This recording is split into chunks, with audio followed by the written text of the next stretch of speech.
So we're talking about the means of grace and how important it is that we understand this.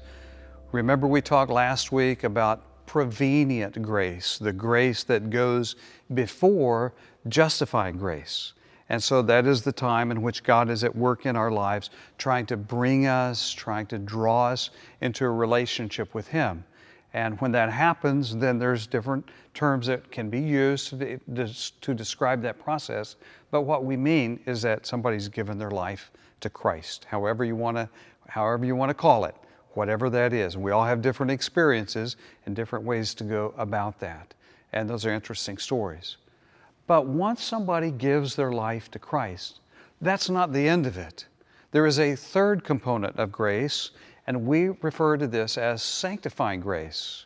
And we're going to talk this week, we're going to talk next week about the two components of this. Today, talking about a personal aspect of sanctifying grace. Now, maybe the best way to understand this of sanctifying grace is that we are set apart for special use. That we are people that God doesn't just want to save us, so we'll go to heaven someday, but God wants to use us here and now, and God wants to be involved in our lives. Now, the best way for me to understand things is usually through an analogy. So let me try this one and see if this will help. So when Dana and I began to date, I was actually her intramural football coach at Oral Roberts University and made her into the quarterback so we could go over the plays off the field. The dispute is whether she was the best athlete. She says yes. I say she had the most off the field potential. So we began to date, and it finally culminated in a wedding. And in fact, her father misunderstood. He thought he was the center of attention because Dana has a twin sister, and we had a double ceremony, and Mr. Draper was in between both girls. He told us that, by the way, if we would get married at the same time, he would give each of us $1,000, which translated into 1/5 of a Datsun B210 GX in 1978. So that's a different story. But on July 30th, 1977, Dana and I ended the courtship phase of our relationship, and we had a wedding. And so it's amazing how cheap it was back then. Now it seems like people spend so much money on weddings. It's rather amazing. But ours was at Epworth Methodist Church in West Tulsa. We had the rehearsal dinner there. We had the reception there. The whole thing probably cost $150. I don't know. And I didn't know as a young man, just 22, 23 years of age, I didn't know that you're supposed to actually give the pastor an honorarium. So I think I stiffed the pastor on the occasion. But again, that's a different story. But we had our wedding. We have now been married over 41 years. When we are together, we're not constantly talking about the wedding. I mean, we do have wedding pictures, again, not as elaborate as they are these days, but they are there. But we have moved beyond the discussion of the wedding into a marriage. And I think this is the way the Christian life is.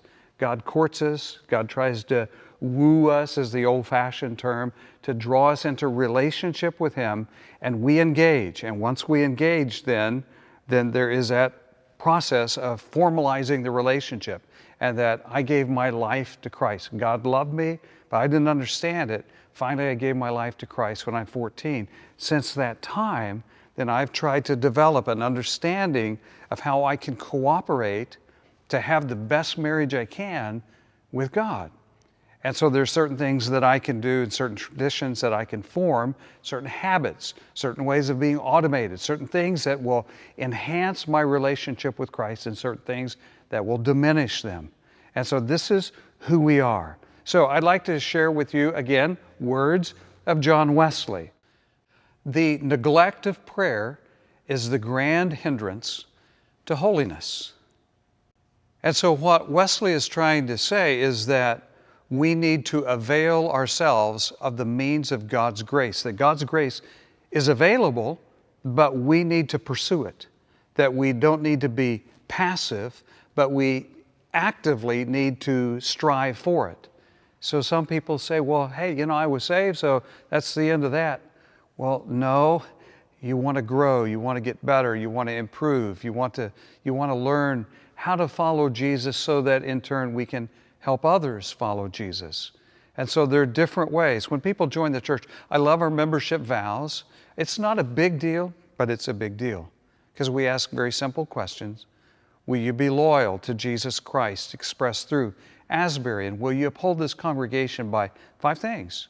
This is availing yourself of the means of grace by your prayers, your presence. That means, will you come to church? Will you worship with us here? Will you be involved? Will you show up? By your prayers, your presence, by your gifts. You have financial gifts that can make a huge impact in the world. We don't just live on love. We've got to have financial capacity, but also your gifts of your time and showing up to volunteer and to do other things. Your prayers, your presence, your gifts, your service. So how can you serve? We want everybody at Asbury to be involved in some aspect of ministry. And finally, we want you to witness. We want you to talk about your faith. And so the interesting thing is that sometimes people say, I'm kind of bored of my Christian faith. And if you want to ask the question, have you been praying? Have you been participating in worship? Have you been giving? Have you been serving? And have you been talking about your faith? For it's in doing these things, it's when we act upon our beliefs that we really find energy and motivation. And so these are our things that we're trying to do to avail ourselves of the means of grace. So around your table, you might want to talk about how it is that those things are realities in your life and to hear from your neighbor how these are realities in their life.